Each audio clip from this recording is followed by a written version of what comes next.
Hello YouTube and welcome to tutorial number 3 in the PHP programming series, and in this video I'm just going to show you guys what text editing application that we will be using in the tutorials. So what you need to do is go over to Google and search Notepad, and this is a very handy syntax highlighting application. It will help us code the PHP because it highlights different parts of the code and helps us read it better. So when we have long parts of code, we can single it out by the color.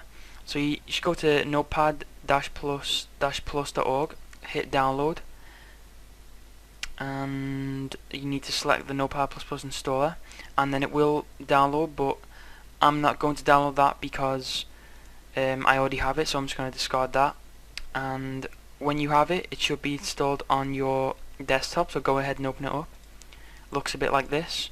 And pretty much what this is going to do is this is going to highlight different parts of our PHP code so that we can write it better. So if I open up Notepad right now, the normal Notepad, if I type you don't need to know what this is, but this will just begin and end the PHP script. If I type this and then I hit save as, and I'll just save that as testing.php, you'll notice that it still says the same, it's all black, there's nothing changed. But if I head over to Notepad++ and I do exactly the same thing, hit save, and I'll save that as testing2.php, you'll notice that the starting and ending has turned red, and this is the syntax highlighting in Notepad++.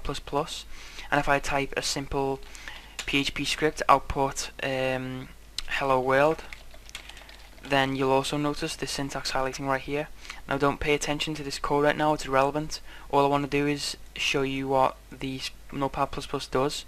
So the start here, the echo, has blue, and then the actual string is grey, and then the end of the code is purple. So that's pretty much why we're using Notepad++. So just before we end this video, if you don't want to download Notepad++, you can use normal Notepad on your computer. It will work just the same, but the only difference is you won't be able to see the syntax highlighting, so it might be a little more difficult.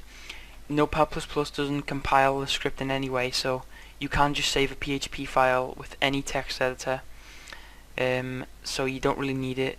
It's not required, but it is recommended. Also, if you don't run Windows, you won't be able to use Notepad++, so you'll need to find an alternative, and there are many free syntax highlighting applications out there for PHP.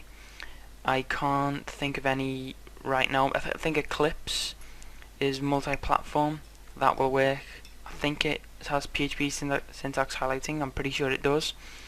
So just Google Eclipse and download that and then use that. So that's the end of this tutorial. In the next video we're going to get down to the PHP syntax and we're going to code our first PHP script.